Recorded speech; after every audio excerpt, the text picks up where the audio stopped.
দেশের ১৯ জেলার উপর দিয়ে ঘন্টায় ৪৫ থেকে ৬০ কিলোমিটার বেগে অস্থায়ীভাবে দমকা বা ঝোড়ো হাওয়া সহ বৃষ্টি অথবা বজ্রবৃষ্টির সম্ভাবনা রয়েছে বলে জানিয়েছে আবহাওয়া অধিদপ্তর। এ কারণে সংশ্লিষ্ট এলাকার নদীবন্দরগুলোকে ১ নম্বর সতর্ক সংকেত দেখাতে বলা হয়েছে।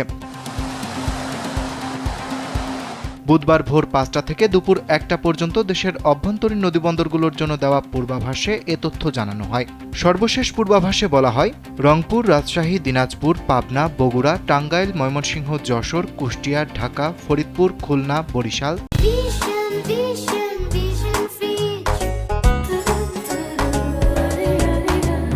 পটুয়াখালী, নোয়াখালী, কুমিল্লা, চট্টগ্রাম, কক্সবাজার ও সিলেট অঞ্চলের উপর দিয়ে দক্ষিণ অথবা দক্ষিণ পূর্ব দিক থেকে ঘন্টায় ৪৫ থেকে ৬০ কিলোমিটার বেগে অস্থায়ীভাবে দমকা বা ঝোড়ো হাওয়া বয়ে যেতে পারে।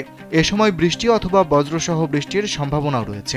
এই পরিস্থিতিতে উল্লিখিত এলাকার সব নদীবন্দরকে ১ নম্বর সতর্ক সংকেত দেখাতে বলেছে আবহাওয়া অধিদপ্তর।